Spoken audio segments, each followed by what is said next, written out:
सच्चिदानंद गुरुदेव की, प्राणनाथ प्यारे की। सुंदर साथी, अब केही क्षण हामी हिजोको चर्चालाई श्रवण गरौँ। हिजो हामीले धेरै नै महत्त्वपूर्ण विषयवस्तुभित्र वितर्कको माध्यमद्वारा चर्चालाई संस्वादन गरेका थियौं। जसरी महामती प्राणाजीले वाणीमा बताउनु भएको छ, जबसम्म सद्गुरु महाराजसँग सद्गुरु महाराजको सान्निध्यतालाई प्राप्त गर्नु भएको थिएन, त्यति बेला स्वयं महामती प्राणाजीको अवस्था पनि कस्तो रहेछ त? मेरे दिल की देखियो दरदर कच्छु इश्क ना सेवा ना बंदगी, यह मेरी विद्या। मेरा आफ्नो वृत्तान्त कस्तो रहेछ त? जबसम्म सद्गुरु महाराजलाई प्राप्त गर्नु भएको थिएन, जबसम्म सद्गुरु महाराजको सानिध्यमा रहनु भएको थिएन। मेरे दिल की देखियो, हे सुन्दर साथी, मेरो दिलको अवस्था त्यति बेला म अज्ञान दर्जामा रुमली रहेको समयमा मेरो दिलको अवस्था चाहिँ कस्तो थियो त? दर्दना कच्छु इश्क, न दर्द थियो, न धनीप्रति नै कुनै प्रेम थियो, न श्रद्धा थियो, केही पनि थिएन। फेरि सबै सखीहरूलाई रास मण्डलमा लगेर रासको आनन्द अनुभव गराउनु भएको थियो र अब तेस्रो ब्रह्माण्ड जागरणीको ब्रह्माण्डमा फेरि पूर्ण आफ्नो आत्माहरूको सुर्तालाई प्रवेश गराउँदै हुनुहुन्छ। त अब हामीले अलिकति आफ्नो पिछाडिको वितर्कलाई श्रवण गर्यौं। परमधाममा पनि हामी एकै साथमा थियौं। कहाँनिर? मूल मिलावाको बैठकमा। ब्रजमण्डलमा पनि सबै हामी ब्रह्माङ्गना ब्रह्मपियाहरू एकै साथमा थियौं। कहाँनिर? 11 वर्ष 52 दिनको लीला ब्रजको प्रेमको भूमिभित्र। त्यस पछाडि फेरि पूर्ण हामी रासमण्डलमा गयौं। सँगै एकै साथ धनीले हामीलाई लिएर जानुभयो। तर अब यो तेस्रो जागरणीको ब्रह्माण्डमा पूर्ण रूपमा आत्मालाई जागृत गराउनु पर्नेछ। पूर्ण रूपमा धनीलाई पहिचान गर्नु पर्नेछ। हामीले पूर्ण रूपमा दिव्य परमधामलाई हामीले के गर्नु पर्नेछ? पहिचान गर्नु पर्नेछ। तसर्थ अब धनीले पनि के विचार गर्दै हुनुहुँदो रहेछ भन्दाखेरि अब यो तेस्रो जागरणीको ब्रह्माण्डमा चाहिँ म मेरो परमधामका यी सखीहरूलाई अलग अलग स्थानमा, अलग अलग जाति, अलग अलग भेषमा म उनीहरूलाई संसारमा अवतरित गराउने छु। धनीले विचार गर्नुभयो। अनि अक्षर ब्रह्म पनि के गर्दै हुनुहुन्छ अक्षरधाममा भन्दाखेरि त्यो रसरासयुक्त आनन्दको अलिकति मात्रै स्वाद अक्षर ब्रह्मले पाउनु भएको थियो केवल ब्रह्मको स्वामिनी अन्तर्गत। अब फेरि अक्षरको मनमा के हुँदैछ त भन्दाखेरि धनीको परमात्माको यो आनन्दको लीलालाई म फेरि पूर्ण रूपमा मैले प्राप्त गर्न सकूं, यही इच्छा, यही कामना लिएर उहाँ के गर्दै हुनुहुन्छ त भन्दाखेरि ध्यान अवस्थामा हुनुहुन्छ अक्षर ब्रह्म। अब तेस्रो जागरणीको ब्रह्माण्डको तेस्रो जागनेको ब्रह्माण्डमा सर्वप्रथम धनीले आफ्नो ब्रह्म अङ्गनाहरूलाई अवतरित गराउनको लागि यो जागनेको ब्रह्माण्डमा कसलाई पठाउनु भएको रहेछ त यही प्रसङ्ग लालदासजी महाराजले पनि अत्यन्तै संक्षिप्त रूपमा हामीलाई वित्तको चौपाईहरूद्वारा अवगत गराउँदै हुनुहुन्छ। तापिछि आए रात में इंड जोग माया जागृत तहाँ विरह विलास दो देख के फिरेगी त ब्रजरास दो अखण्ड कर चेतन बुद्ध फिरे मना ए ब्रह्माण्ड तिसरा जहाँ मोहम्मद आए रोशन। यहाँनिर के भन्दै हुनुहुन्छ त भन्दाखेरि रास लीला खेल के आए प्रारंभ में ताहा बात सब जाहिर करी चला मार्ग इनसे 6 दिन कुरान में वाक़े भय जब ता दिन की हकीकत सारी छुप गई तब तामे एक दिन ब्रज में दूसरे दिन रास एक रात तहाँ खेले देखे विरह विलास। महामती लालदासजी महाराज जी के भन्दै हुनुहुन्छ त भन्दाखेरि हामीले ब्रजमण्डलको भूमिमा ब्रजमण्डलको लीला गर्यौं। पहिलो लीला कुरानमा पनि जस्तो प्रकारले हाम्रो हिन्दू धर्मशास्त्र पुराणहरूमा दिव्य परमधामबाट यो संसारमा ब्रह्म अङ्गनाहरू आउने जति प्रमाण ऋषि महर्षिहरूले धर्मशास्त्र हिन्दू धर्मशास्त्रहरूभित्र दिनुभएको छ त्यस्तै गरेर कतै परम्परा अनुसार पुराणमा पनि ती दिव्य ब्रह्मपुर धामबाट ब्रह्म अङ्गनाहरू यो संसारमा अवतरित हुने भविष्यवाणी मोहम्मद साहेबले पनि गरिदिनु भएको छ। त सृष्टिलाई हामीले हेर्ने हो भने जबदेखि सृष्टिको सुरुवात भयो यो सृष्टिभित्र यो सृष्टिमा रहेका मनुष्यहरूलाई ज्ञानको उज्यालो मार्गतर्फ लैजानको लागि पारम्परिक रूपमा दुईवटा धारा रहेको छ। आध्यात्मिक र धार्मिक बनाउनको लागि दुईवटा परम्परा चलेको छ सृष्टिको सुरुवातबाट नै। त यो दुईवटा अलग अलग प्रकारको धारा अलग अलगको परम्परा के हो भन्दाखेरि जसले वेद कतेब शास्त्रहरूलाई माने यिनीहरूले के भए त भन्दाखेरि हिन्दू भए र जसले कतै परम्परालाई माने उनीहरू के भए त मुस्लिम भएर आए। त यसरी आउने क्रममा यी ग्रन्थहरूमा पनि धनीजीले किनभने ब्रह्म अङ्गनाहरू संसारमा जाहेर हुँदैछन् त अघि नै मैले हजुरहरूलाई भनिहालेको छु विभिन्न जाति विभिन्न भेष विभिन्न जातिमा संसारमा ब्रह्म अङ्गनाहरू जाहेर हुँदैछन् त हिन्दू समाज भित्र आएका ब्रह्म अङ्गनाहरूलाई हिन्दू धर्मशास्त्रको माध्यमद्वारा नै उनीहरूको आत्मालाई जागृत गराउनु पर्नेछ भने कतै परम्परा कतै जाति अन्तर्गत यी परमधामका आत्माहरू आएका छन् यदि भने उनीहरूलाई उनीहरूकै धर्मशास्त्रको माध्यमद्वारा वास्तविक धर्मको शिक्षालाई उजागर गर्नको लागि यसरी अगाडि नै धाम धनी परमात्माले हामीलाई यी धर्मशास्त्रहरूको माध्यमद्वारा के गराइराख्नु भएको छ भन्दाखेरि दिशा निर्देश गराइराख्नु भएको छ।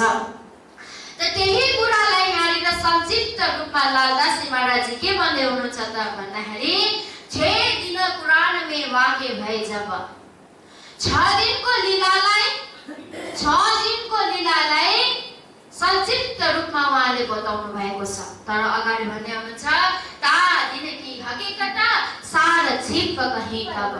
तर त्यो 6 दिनको जुन हकीकत वास्तविक लीला छ यो लीला कहीँ लुकेर बसिरहेको छ।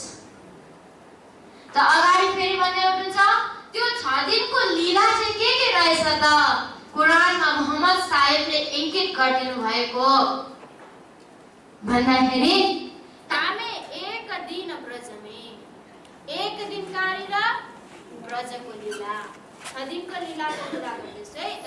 एक दिन रजको लीला, दोस्रो दिन रासको लीला र तेस्रो दिन जागनीको ब्रह्माण्ड भित्र आरबमा मोहम्मद साहेबले जति पनि भविष्यवाणीहरू गरिदिनु भएको छ त यो आरबको भूमिमा आएर उहाँले जति पनि लीलाहरू गर्नुभयो यो तेस्रो दिनमा पर्छ। अनि त्यस पछाडि अर्को चौथो दिन भनेको सद्गुरु श्री देवचन्द्रजी महाराजको समय र पाँचवा दिन भनेको महामती प्रणाजीको समय। त्यस पछाडि छठी दिन भनेको सम्पूर्ण सुन्दर साथरको जागनीको लीला छ र सातमी लीला अर्को के छ भन्दाखेरि यो सम्पूर्ण खेलमा ब्रह्मात्मालाई पूर्ण रूपमा दुःखको अनुभव गराएर धाम धनीको स्वरूपको पूर्ण रूपमा पहिचान, परमधामको पहिचान गराएर पूर्ण मूल मिलावटको बैठकमा जागृत गराउनु यो चाहिँ सातमी दिनको लीला हो, जुन लीलाको विषयमा उहाँले बताउनु। त यो 6 दिन मध्येमा अब अगाडि के भन्दै हुनुहुन्छ त भन्दाखेरि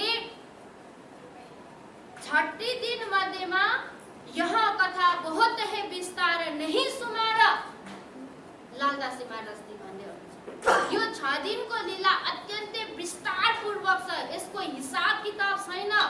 बेसुमार ल्याए सुमारमै महामती प्रणाजीले वाणीमा तातम वाणीमा बताउनु भएको छ। त म के संक्षिप्त रूपमा मात्र हजुरहरू समक्ष राख्दैछु, तर यो 6 दिनको लीलाको विस्तार ब्रजमण्डल रासको विस्तारलाई त हामीले भागवत ग्रन्थको माध्यमद्वारा पनि चिन्तन मनन गर्न सक्छौँ। र अगाडि आएर भन्दै हुनुहुन्छ पर चौथ दिन की सैया करो विचार। तर हे मेरा परमधामका आत्मा, हामीले यो 6 दिनको लीला मध्येमा चौथो दिनको लीलालाई चाहिँ महत्त्वपूर्ण छ। यो लीलालाई चाहिँ हामीले विशेष रूपमा विचार गर्नु पर्यो, मनन गर्नु पर्यो, चिन्तन गर्नु पर्यो भनेर हामीलाई यसरी लालदासी महाराजजीले हाम्रो ध्यानलाई केन्द्रित गराउनु। तुम्हारे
मनुष्यहरू त्यति बेलाको समयमा कस्तो प्रकारको थियो उहाँहरूको अवस्था भन्दाखेरि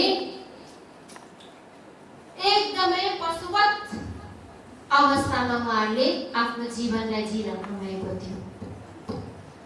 शरीर त मनुष्यको छ, तर कुनै पनि ज्ञान छैन, कुनै पनि प्रकारको मानवताको भावना ती मनुष्यहरूमा छैन।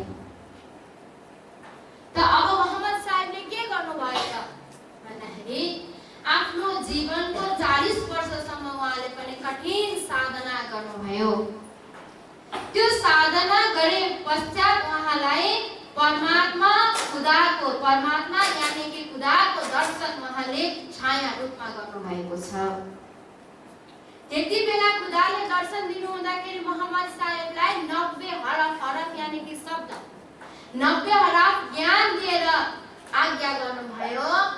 त्यो 90 हरफ ज्ञान मध्येमा के थियो भन्दाखेरि 30 हरफ शरीयत यानी कि कर्मकाण्डको ज्ञान थियो, 30 हरफ हकीकत यानी कि ज्ञानको थियो, अनि अर्को 30 हरफ ज्ञान के थियो भन्दा मार्फत यानी कि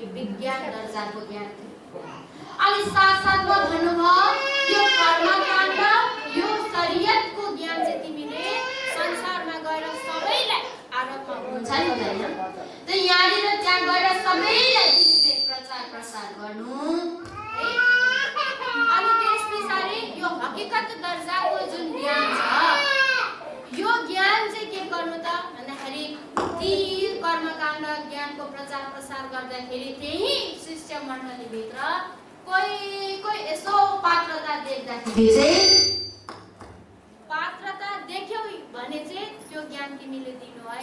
तर यो मार्फत यानि कि विज्ञान दर्जाको ज्ञान जाहेर गर्नका लागि म स्वयं इमाम मेहदीको रूपमा संसारमा जाहेर हुनेछु।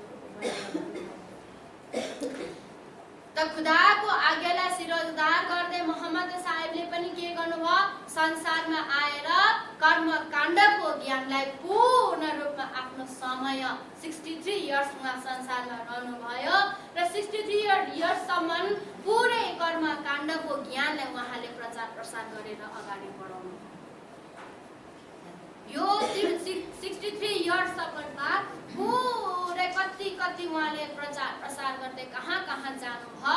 तर त्यो समयमा के भयो त भन्दाखेरि त्यही शिष्य मण्डलीहरूभित्र उहाँको ज्वाइँ अली अनि छोरी फातिमा मात्रै ज्ञान दर्जाको यो हकीकत दर्जाको ज्ञान पाउनको लागि उनीहरू मात्रै पात्रता देख्नुभयो र अलिकति त्यो रस उहाँहरूलाई दिनुभएको छ। तर स्वयं खुदाले भन्नुभएको थियो मार्फत र विज्ञान दर्जाको ज्ञानलाई जाहेर गर्नको लागि त म स्वयं संसारमा जाहेर बनाउँछु भनेर भन्नुभएको थियो। त यसरी अब प्रचार प्रसारको क्रममा उहाँले आफ्नो शिष्य मण्डलीहरूको बीचमा भविष्यवाणी गर्नुभएको थियो। तुम लोग तो मेरे यार हो, भाइ आवे आखर, तिनीहरू त मेरो साथी मात्रै हो, तर मेरो वास्तविक सम्बन्धी मेरो भाइ त आउनेवाला छन् कहिले आखर। अन्तिम समयमा उनी यो संसारमा जाहेर हुनेछन्।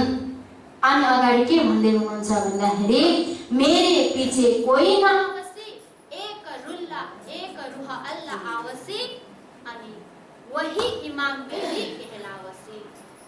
म गइसकेपछि परमात्माको धामबाट परमात्माको स्वरूपको वर्णन गर्नका लागि को आउनेछन्, मेरो भाइ रूह अल्लाह आउनेछन् र यही रूह अल्लाह पछि गएर इमाम मेहदी भनेर विश्व ब्रह्माण्डमा परिचित हुनेवाला छन् भविष्यवाणी गर्नुभएको थियो।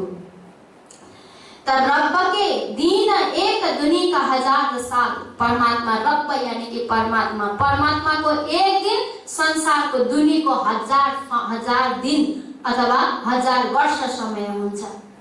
त यसरी उहाँले भविष्यवाणी गर्नुभएको थियो हर तर्फबाट। अनि अन्तिममा गएर यो 6 दिनको लीलालाई पनि अलिकति के गर्नुभएको छ त भन्दाखेरि सांकेतिक भाषामा उहाँले लेखिदिनु भयो र तेस्रो दिनमा उहाँ आएर भविष्यवाणी गरिदिनु भयो र तर फेरि अगाडि भन्दै हुनुहुन्छ पर चौथे दिन कि सैया करो विचार। यो 6 दिनको लीला मध्येमा चौथो, पाँचौं र छठौं यो 3वटा लीला चाहिँ अत्यन्तै महत्त्वपूर्ण छ। किन महत्त्वपूर्ण छ भन्दाखेरि मोहम्मद साहेब जानु भएको अब 1000 साल बित्नको लागि केही समय मात्रै बाँकी छ र यो केही समय बाँकी हुँदाखेरि यो संसारमा रूह अल्लाह आगमन, रूह अल्लाह संसारमा अवतरित हुने कुराहरू उहाँले बताइदिसक्नु भएको थियो। अब यो पुराण पक्षको भविष्यवाणीलाई हामीले श्रवण गर्यौं भने अब हिन्दू धर्मशास्त्र अनुसार दिव्य धामबाट यो संसारमा ब्रह्म आत्माहरू आउने विषयमा कहाँ कस्तो प्रकारले प्रमाण दिनु भएको रहेछ त। अभाविनो भविष्यन्ति मुनयो ब्रह्म रूपेण उत्पन्नाये कलियुगे प्रधान पुरुषश्रयः। 28औं कलियुगको समयमा यो संसारमा दिव्य ब्रह्मपुर धामबाट परमात्माको अंश रूप आनन्द अंश रूप संसारमा जाहेर हुनेवाला छन्। दिव्य ब्रह्मपुरसेह ब्रह्मदैतस्य वासना, त्यो दिव्य ब्रह्मपुर धामबाट अद्वैत भूमि अद्वैत आत्माहरू संसारमा जाहेर हुनेछन्। मरुदेशे कुले शुद्धे, यानी कि मारवाड देशमा शुद्ध अत्यन्तै उत्तम कुलमा जाहिर हुनेवाला छन्। चन्द्र नामम पुमाम लोके हरिष्यत्त शुभाम गति। अनि के नामले विश्व प्रख्यात हुनेछन्? चन्द्र, यानी कि देव चन्द्र नामबाट विश्वमा प्रख्यात भएर जानेछन्। यस्तो प्रकारले हिन्दू शास्त्र अन्तर्गत पनि ब्रह्म अङ्गना सुन्दर भइसकी संसारमा जाहेर हुने कुराहरूलाई भविष्य वक्ताहरूले यस्तो तरिकाले भविष्यवाणी गर्नुभएको छ। त्यस पछाडि के भयो त भन्दाखेरि अक्षर ब्रह्म अक्षरधाममा उहाँ के गरिरहनु भएको थियो भन्दाखेरि फेर के चित्त इत मन, उहाँले के इच्छा गर्दै हुनुहुन्थ्यो भन्दा परमात्माको यो आनन्दको रसमा डुब्ने पूर्ण इच्छा गर्नुभएको थियो। उहाँ केमा कस्तो अवस्थामा हुनुहुन्छ भन्दाखेरि चाहिँ ध्यान अवस्थामा हुनुहुन्थ्यो अक्षर ब्रह्म। अनि ध्यान अवस्थामा रहेर पनि उहाँले के गरिराख्नु भएको छ भन्दा यही कुरालाई महामती प्राणनाथजीले वाणी अन्तर्गत संक्षिप्त रूपमा हामीलाई याद दिलाउनको लागि बताइदिनु भएको छ चौपाईद्वारा। धनीजी ध्यान तुम्हारे रे, धनी मेरे ध्यान तुम्हारे, बैठे बुद्ध जी बरस सहस्त्रचार सहस्त्रचार, 660 बीता समय दुनी को भयो आचार। कति वर्ष रास खेलेको, कति वर्षसम्म ध्यानमा बस्नुभयो अक्षर ब्रह्म भन्दाखेरि 4660 वर्षसम्म उहाँ ध्यानमा रहनुभयो। तर यो समय चाहिँ कहाँको आधारमा? मृत्यु लोकको आधारमा। त यत्रो वर्षसम्म उहाँ ध्यानमा बसिरहनु भएको छ। इन्द्रावती सखीले धनीसँग भन्दै हुनुहुन्छ बुद्धजी, यानी कि अक्षर ब्रह्मको जागृत बुद्धि कहाँनिर जागेको? रासमण्डलमा जागेको जागृत बुद्धिले ध्यान गर्दैछ परमात्माको यो परमानन्द आनन्दको रसमा फेरि पूर्ण डुब्नको लागि। त 4660 वर्ष पुगिसकेपछि अब यो बुद्ध अवतार संसारमा जाहेर हुँदैछ। त कुरानबाट हेर्ने हो भने पनि मोहम्मद साहेब जानु भएको 1000 साल बित्नको लागि केही समय मात्रै बाँकी छ। त कुरानको माध्यमबाट हेर्ने हो भने रूह अल्लाहको अवतार अब संसारमा हुँदैछ। त तारतम्यको दृष्टिकोणबाट हेर्ने हो भने बुद्ध अवतार संसारमा जाहेर हुँदै हुनुहुन्छ। कुन बुद्ध अवतार? अक्षर ब्रह्मको जागृत बुद्धि। किनभने उहाँ ध्यान अवस्थामा हुनुहुन्छ नि त। अब उहाँको ध्यान पूर्ण हुँदैछ, फेरि संसारमा उहाँलाई जाहेर हुनेवाला छन् बुद्धिको अवतारमा पनि। संसारको हिसाबबाट हामीले हेर्ने हो भने संसारमा पनि अघि नै भनिहालेको छ शुद्ध कुल, यानी कि शुद्ध र उत्तम कुलमा सुन्दर भइसकी संसारमा अवतरित हुँदै हुनुहुन्छ। त नारायणी सृष्टि अन्तर्गत हामीले हेर्ने हो भने धरतीको सबैभन्दा पवित्र र सबैभन्दा उत्तम जीव अब देवचन्द्र महाराजजीको जीव सुन्दर भइसकीलाई धारण गर्नका लागि तयार अवस्थामा छ। अब हामीले तारतम्यबाट हेर्ने हो भने के छ त भन्दाखेरि श्यामाजी महारानीको आवेश स्वरूपलाई लिएर अब सुन्दर भइसकी संसारमा आउँदै हुनुहुन्छ। सखी तमे लै चलो आवेश म मुखको एकला। हे सुन्दर भइसकी, मेरो आवेश शक्तिलाई लिएर तिमी धरतीमा जाऊ, किनभने मेरो आत्माहरू पनि संसारमा आउने छन् र यी आत्माहरूलाई एक्लै तिमीले छोड्नु हुँदैन। यी सबै आत्माहरूलाई तिमीले के गर्नुपर्ने छ? एकत्रित गर्नुपर्ने छ। त्यसैले मेरो आवेश रूपलाई, मेरो आवेश शक्तिलाई श्यामाजी महारानी तपाईँ लिएर जानुहोस्। त यस्तो प्रकारले अब श्यामाजी महारानीको शक्ति र सखी 12,000 ब्रह्मप्रिय अङ्गनाहरूबाट हेर्ने हो भने सुन्दर भइसकेको सुरता अब सद्गुरु श्री देवचन्द्रजी महाराज भित्र विराजमान छ। त लालदासजी महाराज यहाँ चौपाईद्वारा हामीलाई अवगत गराउँदै हुनुहुन्छ कि सतयुग के बीच बुद्ध इन बीच रहे विस्तार, होवे सब में जाहिर अखण्ड ए संसार। अब जुन शक्तिलाई यो संसारमा अवतरित गराउनको लागि पुरै धर्मशास्त्रहरूले भविष्यवाणी गरिदिनु भएको थियो, यी अलौकिक शक्ति संसारमा जाहेर हुनका लागि सबैजनाले पर्खेर बसिराख्नु भएको थियो। कहिले यो अलौकिक शक्ति संसारमा धरतीमा जाहेर हुनेछन् अनि धरतीमा रहेका यी अनन्त जीवहरूलाई मोक्ष प्राप्त गर्नेछन्, शीतलता प्रदान गर्नेछन्। किनभने सतयुगको बीच अब त सतयुग यानी कि के हो त भन्दाखेरि सत दिव्य परम धाम, जुग यानी कि संसार। दिव्य परम धामको ज्ञान संसारमा रहेका जीवहरूलाई, सामान्य जीवहरूलाई परम धामको ज्ञान छैन। संसारमा हामी यो स्वप्नवत सृष्टि केको लागि कसरी रचिएको छ यो विषयमा संसारका सामान्य जीवहरूलाई ज्ञान छैन। तसर्थ अब यो दिव्य परम धाम स्वप्न र जागृतको सन्धिलाई, भेदलाई छुट्याउने वाला जुन बीज छ, यो बीज चाहिँ को भित्र छ त? देवचन्द्रजी महाराज भित्र विराजमान छ। यिनो बीज रहे विस्तार, तर समय आइसकेपछि यो बीज पूर्ण रूपमा विस्तार हुनेवाला छ।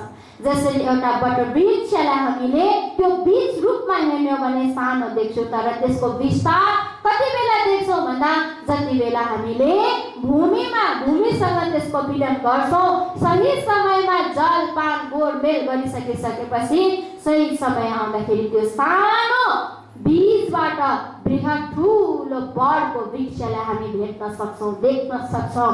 त त्यसै गरेर सद्गुरु महाराज देवचन्द्रजी महाराज भित्र पनि सत्य र असत्य, जागृत र स्वप्नको सन्धिलाई छुटाउने वाला बीज चाहिँ देवचन्द्रजी महाराज भित्र विराजमान छ।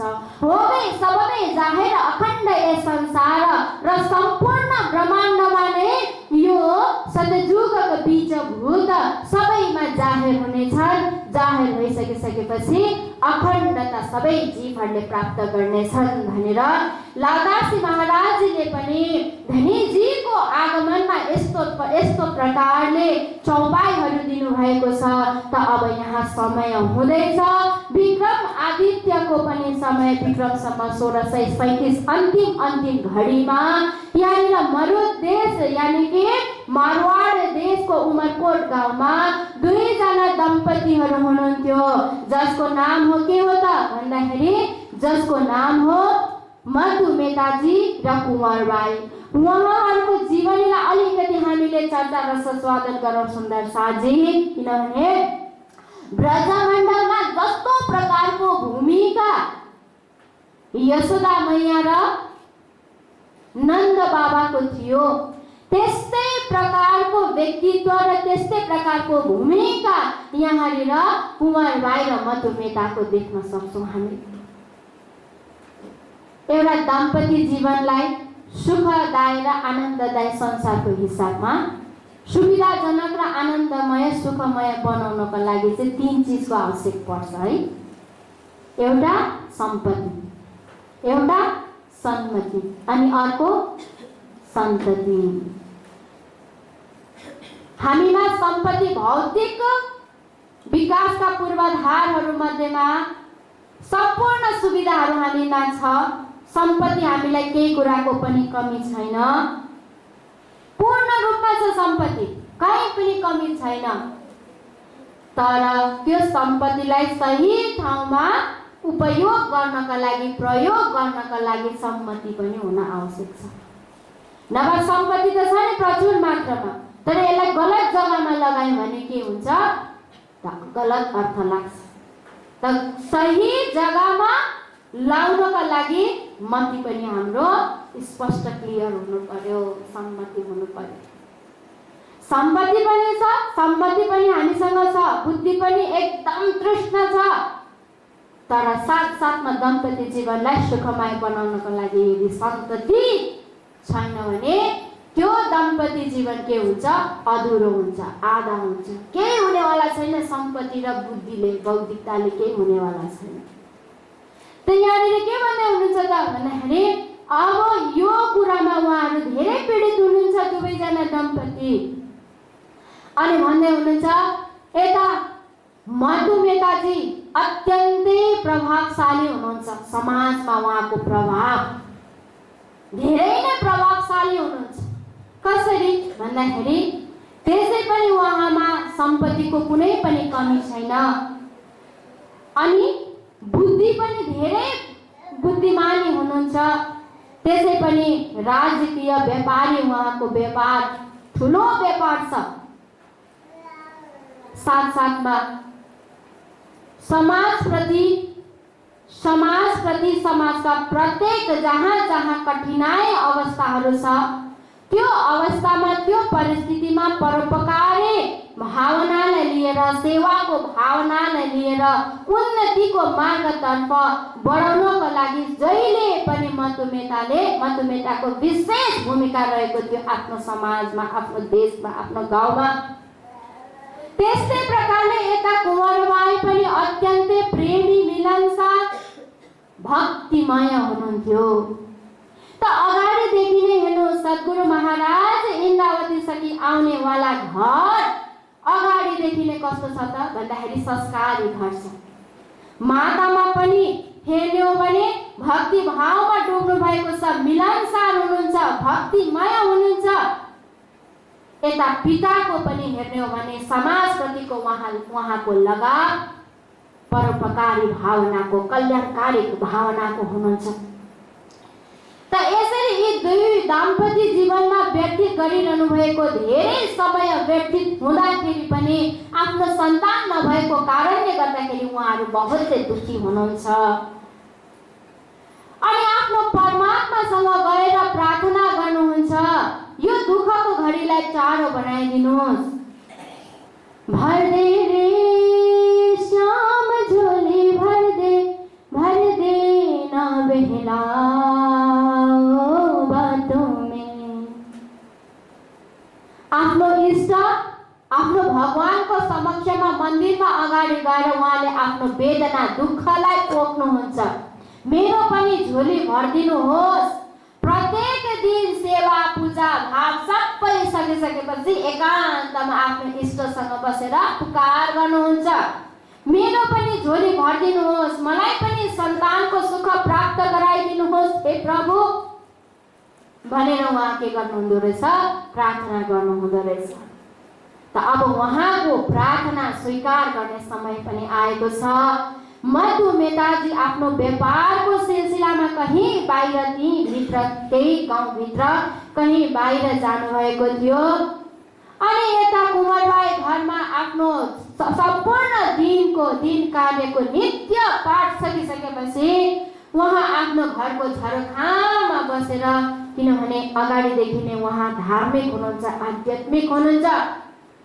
मौसम र समयले यस्तो प्रकारको आदेश गरे, यस्तो प्रकारको लक्षण त्यहाँनिर देखाइरहेको छ कि आज पक्कै पनि कुनै अलौकिक दिव्य शक्तिले कुनै न कुनै अलौकिक कार्य गर्नेवाला छन्। यस्तो प्रकारको अलिकति कतै कतै यो वातावरणमा फैलिरहेको महसुस गरिरहनु भएको छ कुँवरबाईले पनि। त अब उहाँ आफ्नो घरको झरोखामा बसेर चारैतिर आफ्नो दृष्टि गोचर गर्नुभयो। अनि आकाशतर्फ उहाँले हेर्नु हुँदाखेरि त दिउँसो नै त्यहाँनिर पूर्ण रूपमा चन्द्रमाको आफ्नो त्यो जुन एउटा कला छ त्यो कला छाइरहेको छ। अचम्मित हुनुभयो, आज दिउँसै चन्द्रमा यसरी आकाशमा कसरी निक्लिनु भयो, कसरी प्रकट हुनुभयो। तर जति उहाँले चन्द्रमाको दर्शन गर्नुभयो त्यति नै उहाँले के देख्नुभयो त, उहाँलाई कस्तो अनुभव हुँदैछ त भन्दा त्यो चन्द्रमा एकदमै नजिक आफ्नो नजिक आएको उहाँले अनुभव गर्नुभयो। उहाँले यो दृश्यलाई एकदमै नजिकबाट हेरिरहनु भएको छ। तर आएर कहाँनिर आए त भन्दाखेरि उहाँको गोदमा नै समायो। बोलो श्री प्राणनाथ प्यारे की। मैले अघि नै हजुरहरूलाई भनेको थिएँ कि पूर्ण रूपमा धार्मिक र आध्यात्मिक वातावरणमा रुमलिरहनु भएको यी कुँवरबाईलाई कुनै न कुनै एउटा अदृश्य शक्ति अलौकिक शक्तिको माध्यमद्वारा आज कुनै न कुनै घटना घटित हुन्छ भन्ने उहाँले जुन कल्पना गरिरहनु भएको थियो यो पूर्ण रूपमा साक्षात भइरहेको छ। अनि अब यहाँनिर ओहो यो परमात्माको कुनै कृपा हुनुपर्ने छ, परमात्माले केही न केही लक्ष्य हामीलाई देखाउँदै हुनुहुन्छ त हतार हतार तलमुनि झरेर आफ्नो पति मधुमेताजीको इन्तजार गर्न लाग्नुभयो, पर्खेर बसिरहनु भएको छ। मधुमेता पनि अब सन्ध्या समयमा घर फर्केर आउनुभयो र घर फर्केर आउनुभयो, भित्रबाट पानी ग्लासमा लिएर आउनुहुन्छ, पानी पिलाउँदै छेउमा बसेर सबै कुराहरू बताउनुभयो कुँवरबाईले पनि मधुमेताजीलाई। अनि मधुमेताजी पनि खुसी हुनुभयो, ओहो हाम्रो सेवा हाम्रो भक्तिलाई पक्कै पनि हाम्रो भगवानले परमात्माले स्वीकार गर्नु भएको छ। यो कुनै न कुनै भगवानको एउटा अलौकिक लक्ष्य अलौकिक हामीलाई सङ्केत गर्नु भएको छ। त्यसले गर्दा म भोलि बिहानै गएर ज्योतिष कहाँ गएर हेर्छु है भनेर उहाँले भन्नुभयो। त अब कहिले बिहान हुन्छ, कहिले सबेरा हुन्छ र ज्योतिष कहाँ गएर यो वास्तवमा यो घटना साँच्चै नै घटेको हो या कल्पना गरेको हो या साँच्चै नै परमात्माको कुनै कृपा बर्सिरहेको छ, कुनै अलौकिक शक्ति नै त्यहाँनिर आउनु भएको छ, विराजमान हुनु भएको छ। त अब बिहान पनि भयो र बिहानै प्रातःकालीन समयमा नै आफ्नो शरीरलाई शुद्ध बनाएर सेवा पूजा इत्यादि मन्त्र जाप गरेर उहाँ घरबाट निक्लिनु भयो ज्योतिषलाई भेट्नका लागि।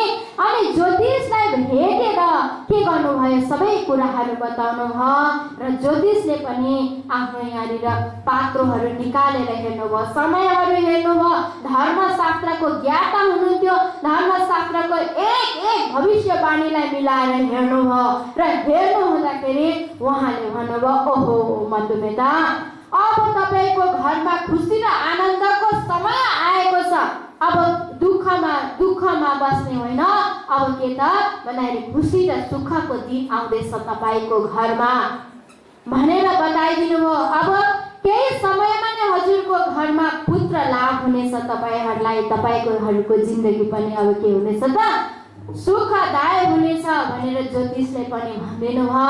र यता मधुमेताजी पनि खुसी र हर्षितको साथमा घरमा गएर कुँवरबाईलाई बताइदिनुहुन्छ। अब हेर्नुहोस् विक्रम सम्वत 1637 को अन्तिमको यो घटनाक्रम र विक्रम आदित्य विक्रम सम्वत 1638 को समय अब यहाँनिर आउँदैछ र त्यो समयमा सम्पूर्ण धर्मशास्त्रहरूले किनभने मोहम्मद साहेबले गरेको भविष्यवाणीलाई पनि पूर्ण गर्नका लागि रूह यानी कि श्यामाजी महारानी, रूह मतलब के हो भन्दा आत्मा र आत्माको मालिक को हुनुहुन्छ श्यामाजी महारानी, अल्लाह भनेको मालिक। हामी पूर्ण ब्रह्म परमात्माको साथमा रहँदा हामी आत्माहरूको मालिक को हुनुहुन्छ श्यामाजी महारानी, रूह अल्लाह। र त्यस्तै गरेर श्यामाजी महारानीलाई राज्य महाराजले आदेश दिनुभएको थियो अब तिमी संसारमा जानेवाला छौ है, जागिनेको ब्रह्माण्डमा तिम्रो मेरो जोश लिएर जानु श्यामाजी महारानी, अनि मेरो सखीहरूलाई एक्लै नछोड्नु भन्नुभएको थियो।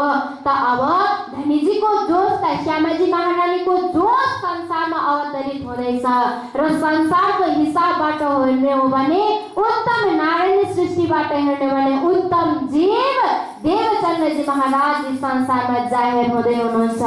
त यसरी देवचन्द्रजी महाराज भित्र 5-5वटा दैवत तारतमको माध्यमबाट हेर्ने हो भने श्यामाजी महारानीको स्वरूप, त्यसै गरेर कुरानको माध्यमबाट हेर्ने हो भने रूह अल्लाहको स्वरूप र त्यस्तै गरेर सखीहरूको हिसाबबाट हेर्ने हो भने सुन्दरबाई सखी, शास्त्रको हिसाबबाट हेर्ने हो भने बुद्ध अवतार, जागृत बुद्धिको अवतार र नारायणी सृष्टिको हिसाबबाट हेर्ने हो भने उत्तम जीव। यो 5-5वटा दैवत लिएर अब संसारमा सद्गुरु श्री देवचन्द्रजी महाराज सम्पूर्ण भविष्य वक्ताहरूको भविष्यवाणीलाई पूर्ण गर्नको लागि यो संसारमा जाहेर हुँदै हुनुहुन्छ। विक्रम सम्वत साल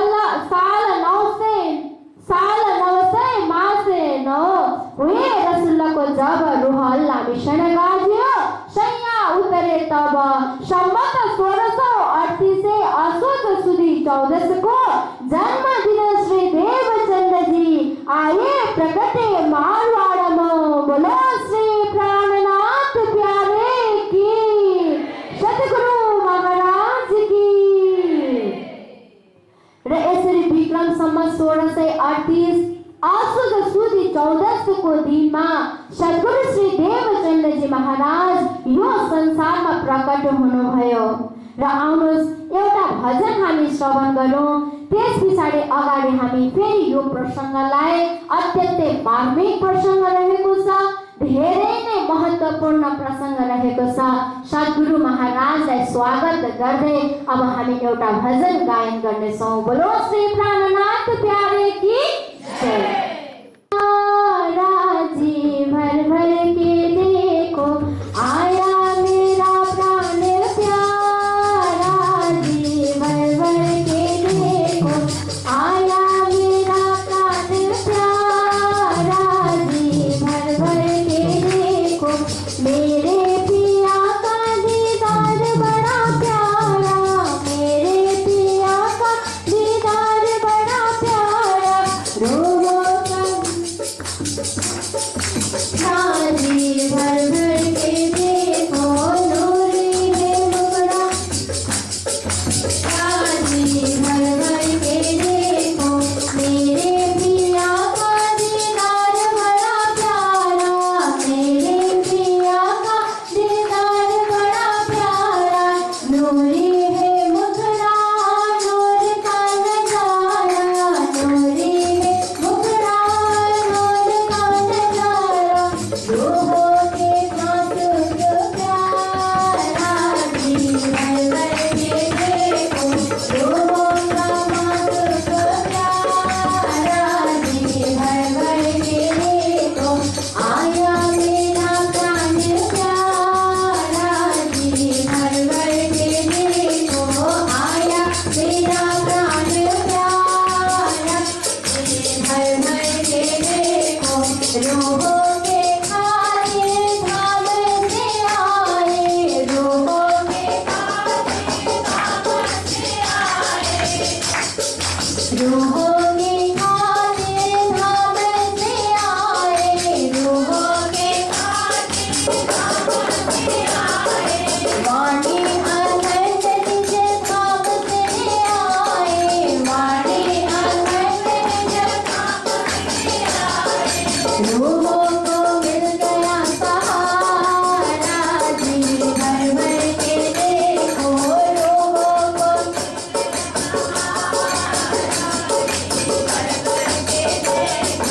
रोहो के खाते धाम से आए, रोहो के खाते धाम से आए। वाणी अखंड निज धाम से आए, वाणी अखंड निज धाम से आए। रोहो को मिल गया सहारा, जी भर भर के देखो रोहो को मिल गया सहारा, जी भर भर के देखो आया मेरा प्राण प्यारा, जी भर भर के देखो आया मेरा प्राण प्यारा, जी भर भर के देखो आया मेरा प्राण प्यारा, जी भर भर के देखो, जी भर भर के देखो। बोलो श्री सद्गुरु महाराज की हुनुभएको छ। त लालदासी महाराजले अगाडि यो प्रसङ्गलाई बढाउनुहुन्छ। तामे गाम उमरकोटा मधुमेता घर अवतार, माता जो कुंवरबाई ताको करो विस्तार। अब विस्तारको साथमा हामीले देवचन्द्रजी महाराजको वृत्तान्तलाई रसस्वादन गर्नेछौँ। अगाडि गएर भन्दै हुनुहुन्छ यो माहौल त्यति बेलाको समयमा जब संसारमा देवचन्द्रजी महाराजको प्राकट्य भयो, सद्गुरु महाराज यो संसारमा जाहेर हुनुभयो। त्यो समयमा मारवाड गाउँमा उमरकोट कस्तो प्रकारको वातावरण भएको रहेछ। लालदासी महाराजले हाम्रो ध्यानलाई त्यतातर्फ केन्द्रित गराउँदै हुनुहुन्छ। घर अति आनन्द नरनार, घरमा मात्रै होइन पूर्ण रूपमा उमरकोट गाउँमै खुसी छन्, आनन्दको साथमा मस्तको साथमा रमाइरहेका छन्। जसरी नन्द बाबाको घर लाल भयो, नन्द बाबाको घरमा लाल भएको छ भन्ने कुरा सुन्न बित्तिकै ब्रजमण्डलमा ब्रजवासीहरू कति खुसीको साथमा उनीहरू दौडेको थिए, कति आनन्द भएको थिए। त्यस्तै प्रकारले देवचन्द्रजी महाराजको जन्ममा पनि पूर्ण रूपमा उमरकोटका वासीहरू खुसी र आनन्दित छन्। किनभने अब यो समयमा वृद्ध अवस्थाको समयमा मधुमेता र कुँवरबाईको घरमा पनि पुत्र प्राप्त भयो उहाँहरूलाई पनि। त यह बधाई ब्रह्माण्ड में त्रिगुण समेत विस्तार, केवल उमरकोटमा मात्रै होइन, यो खबर, यो आनन्दको खबर कहाँसम्म विस्तार भयो, कहाँसम्म फैल्यो। यह बधाई ब्रह्माण्ड में, पुरै 14 ब्रह्माण्डमा नै यो खबर पुगिसकेको छ। अनि अब मधुमेता र कुँवरबाईलाई बधाई दिनका लागि आफ्नो गाउँको छरछिमेक सबै वासीहरू त दौडेर पुगे। साथसाथमा त्रिदेवले पनि, त्रिलोकपति त्रिदेवले पनि रूप धारण गरेर, मनुष्य नरमा धारण गरेर, रूपलाई धारण गरेर उहाँहरू पनि देवचन्द्रजी महाराजको दर्शन गर्नको लागि संसारमा जाहेर हुनुभएको छ। यति आनन्दको घडी, यति आनन्दको पलमा सुखदायी सबनको अखण्ड करनहार सद्गुरु महाराज संसारमा किन जाहेर हुँदै हुनुहुन्छ भन्दाखेरि सबैलाई सुख प्रदान गर्नका लागि, सबैलाई आनन्द अखण्ड प्राप्त गराउनका लागि जाहेर हुनुभयो। विश्व वन्दे अक्षरलो, अहिलेसम्म संसारका जीवहरू कहाँसम्म पुग्न सके त भन्दाखेरि अक्षरसम्म मात्रै पुग्न सकेको थियो। अक्षरसम्मको मात्रै लक्ष्यलाई देखाएको थियो। तर जुन स्वरूप प्रकट हुँदै हुनुभयो अहिले, यी स्वरूप केवल अक्षर मात्रै होइन, हद मात्रै होइन, बेहद भूमि यानि कि अक्षरको 4वटा विभूतिलाई, अक्षरको 4वटा अन्तस्करणलाई बेहद भूमि भनेर भनिन्छ। र जुन शक्ति संसारमा जाहेर भयो, यो शक्तिले केवल हदको मात्रै होइन, बेहदको मात्रै होइन, बेहददेखि पनि पारसम्म लक्ष्य बनाएर यी दिव्य परमधामको लक्ष्यलाई लिएर सद्गुरु श्री देवचन्द्रजी महाराज संसारमा प्रकट हुनुभएको छ। सुखदेव परीक्षित शोक यो विचार, सुखदेव मुनिजीले राजा परीक्षितलाई भन्नुभएको थियो भागवत श्रवण गराउँदाखेरि। अहिलेसम्ममा यी आत्मा र परमात्माको खोजीमा खोज गर्नेवालाहरूको लक्ष्य चाहिँ कहाँसम्म पुगेको रहेछ त अक्षरसम्म मात्रै पुगेको थियो। तर जुन स्वरूप अब अहिले यहाँनिर अवतरित हुनुभयो, यहाँदेखि पनि पारको शक्तिलाई लिएर आउनु भएको छ। सोही वेद कतेब में तीनों की लिखी साख, और उपनिषद भागवत में लिखी वाणी कहे लाख। यही कुराहरूलाई वेद कदेवमा धेरैवटा जग्गामा साक्षी दिएर लेख्नु भएको थियो। उपनिषद भागवतमा पनि लेखिएको छ, लिखी वाणी कहीं लाख। हर कहीँ यदि हामीले हेर्नु भने प्रत्येक धर्मशास्त्रमा काहीँ न काहीँ परमधामका आत्मा जाहेर हुने कुरालाई साक्षी रूपमा, प्रमाणित रूपमा लेख्नु भएको छ। जबको ये ब्रह्माण्ड तबको यह वचन। अगाडि के भन्दै हुनुहुन्छ त भन्दाखेरि सृष्टिको सुरुवातदेखि नै तब के कहे ए वचन। सृष्टिको सुरुवातबाट नै ब्रह्म आत्माहरू संसारमा जाहेर हुने कुराहरू भइरहेको थियो नि त। हो, यही कुराहरूलाई अब पूर्ण रूप दिनका लागि सद्गुरु महाराज जाहेर हुनुभयो। तर अब यो कुरालाई सिधै राख्दाखेरि कसले विश्वास गर्ला?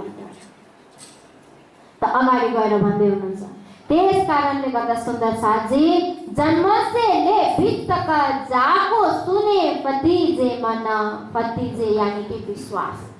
अब चाहिँ म यो दिव्य स्वरूप अलौकिक स्वरूप देवचन्द्रजी महाराजको भित्तकलाई, उहाँको इतिहासलाई, उहाँको वृत्तान्तलाई जन्मदेखि लिएर म श्रवण गराउँदैछु सुन्दर साथजी। तर यो श्रवण गर्दा चाहिँ हामीले कस्तो रूपमा श्रवण गर्नु पर्यो? हृदयमा पूर्ण समर्पण विश्वासको साथमा धारण गर्न सक्नु पर्यो। शास्त्र कहे यो कर आगे अपने वित्तक। अगाडि नै हामीले लालदासी महाराजले के भन्नुभएको छ? पूर्ण रूपमा हाम्रो पात्रतालाई तयार गरिदिनु भयो शब्दको माध्यमद्वारा, वाणीको माध्यमद्वारा, चौपाईको माध्यमद्वारा। श्री महामती के साथ जी शास्त्र कहे यू कर आगे अपने वित्तक सो लीजिए चित्त धारण।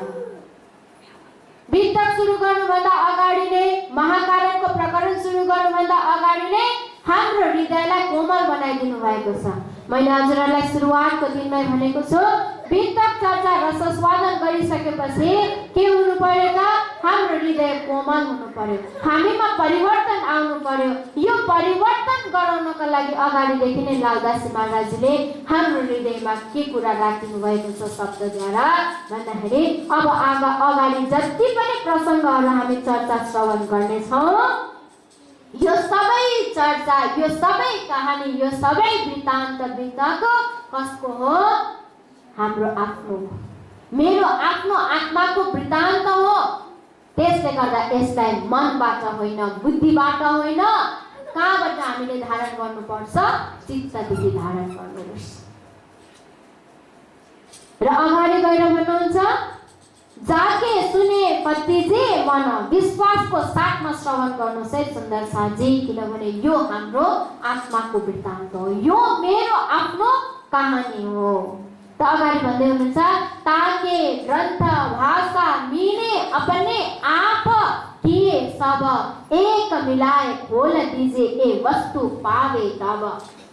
सबै धर्म शास्त्र, धर्म ग्रन्थका प्रमाणहरूलाई एक साथमा राखेर हामीले त्यसलाई मिलाएर हेर्ने हो भने त्यसको वास्तविकतालाई खोल्न सकिन्छ। त्यो वास्तविक कुरालाई जाहेर हामी गर्न सक्दछौँ। त सोही साहित्य कुरान में लिखी 120 वर्ष। अब सातमा कुरानमा फेरि अर्को सङ्केत गर्नु भएको रहेछ रसुल मोहम्मद। त्यो सङ्केत के त भन्दाखेरि अघि 6 दिनको लीलाको सङ्केत गर्नु भएको थियो। अब अगाडि गएर 120 वर्षको हिसाब किताबलाई साङ्केतिक रूपमा लेखिदिनु भएको छ। त 120 वर्ष कसरी भन्दा विक्रम सम्वत 1638 सद्गुरु महाराजको जमानादेखि लिएर विक्रम सम्वत 1757 सम्मको समयमा 120 वर्ष हुन्छ। र यो 120 वर्षमा सम्म नै 3 वटा लीला, कुन कुन? चौथी, पाँचमी, छठी लीला। यो 3 वटा लीला 120 वर्ष भित्र भइसकेको हुन आउँछ। त जस्तै अघि नै मैले भनिहाले 120 मा कहाँदेखि सद्गुरु महाराजको जन्म। अब हामीले यसलाई पनि 3 भागमा विभाजन गरेर बुझ्नको लागि हामीले लेख्यौं। त तेस्रो दिनमा सद्गुरु महाराज प्रकट हुनु भएको विक्रम सम्वत 1638 मा 38 देखि लिएर उहाँले 40 वर्षसम्म कठिन साधना मार्फत ताक महामन्त्र प्राप्त गर्नुभयो। त्यस पछाडि आफ्नो जीवनकालसम्ममा 34 वर्षसम्म तारतमको प्रचार प्रसार गर्नुभयो। 313 आत्माहरूको जागरण गराउनु भयो। अनि त्यस पछाडि फेरि महामती प्राणनाथजीले वाणीको माध्यमद्वारा सुन्दर साथहरूको जागरण गराउनु भयो 5वीं लीलामा। अनि अगाडि गएर 6वीं लीला सम्पूर्ण सुन्दर साथहरूको आत्माको जागरण जुन अहिले हामी भइरहेछ। त यसरी 120 वर्षको कुरालाई पनि सांकेतिक रूपमा लेखिदिनु भएको छ। त यो 6 लीला मध्येमा चौथो, पाँचौं र छठी यो 3 वटा लीला चाहिँ अत्यन्तै महत्त्वपूर्ण छ है सुन्दर साथी। त चौथो लीला कसको रे? सद्गुरु महाराजको जमाना भन्नुपर्छ। पाँचवीं लीला प्राणनाथजीको, छठी लीला सातवीं लीला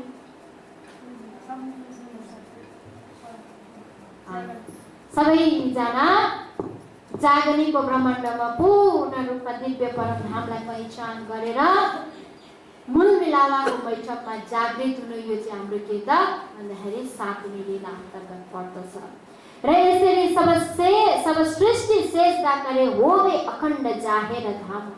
त्यस पछाडि यो 120 वर्ष भित्र नै 4, 5, 36 दिन तब जाहेर होवे अरस। यो 4, 5 र 36 दिन भित्र नै अर्थ यानी कि दिव्य परमधाम जाहेर हुनेछन्। सद्गुरु महाराजको जमानामा तारतम मन्त्रद्वारा धामधनीको नाम र धामको नाम आएको छ हैन, तारतम मन्त्रमा। सद्गुरु महाराजले वाणीको माध्यमद्वारा दिव्य परमधामका सम्पूर्ण 25 पक्ष परमधामको वर्णन गर्नुभएको छ 5वीं लीला अन्तर्गत।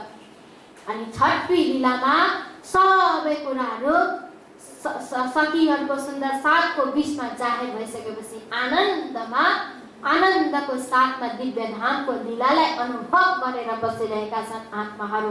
तब जाहेर होवे अरस, अनि दिव्य परमधाम जाहेर भएको छ। यस्तो प्रकारले मोहम्मद रसुल मोहम्मदले पनि कुरानमा भविष्यवाणी गर्नुभएको छ, जुन भविष्यवाणी पूर्ण रूपमा पूरा भइसकेको छ। त सब सृष्टि सेजदा करे होवे अखण्ड जाहेर धाम। त्यस पछाडि दिव्य परमधाम अर्थ जाहेर भइसकेपछि सम्पूर्ण सृष्टिले नै के गर्नेछन् त सेजदा गर्नेछन्, प्रणाम गर्नेछन्। किनभने अहिलेसम्मको 28औं कलियुग भन्दा अगाडिको कलियुगहरूमा जुन बुद्ध अवतार जाहेर भए, यी बुद्ध अवतारहरूले युगलाई मात्रै परिवर्तन गरेको छ। तर 28औं कलियुगमा जाहेर भएको यो जागृत बुद्धि, अक्षर ब्रह्मको जागृत बुद्धि जो बुद्ध अवतार भएर संसारमा जाहेर भएको छ भने यो बुद्ध अवतारले चाहिँ सृष्टिले परिवर्तन गराउनेवाला ज्ञानलाई संसारमा धरतीमा जाहेर गरिएको छ। बोलो श्री प्राणनाथ प्यारे की जय। त्यस कारणले गर्दाखेरि सबै सृष्टिले सेजदा गर्नेछन्। संसारमा 3 प्रकारको सृष्टिहरू छ, सबै सृष्टिहरू झुक्नेछन्। होवे अखण्ड जाहेर धाम, जो याद नहीं अक्षरको स्वयं अक्षर ब्रह्म राज्य महाराजको मन स्वरूप हुँदा हुँदै पनि अक्षर ब्रह्मलाई पनि याद थिएन। के याद थिएन? अक्षरातीत के मोहल्लामै प्रेम इष्टको वर्तत। धनीको धामको विषयमा, सखीहरूको विषयमा, यो दिव्य अखण्डताको विषयमा स्वयं अक्षरलाई पनि थाहा थिएन।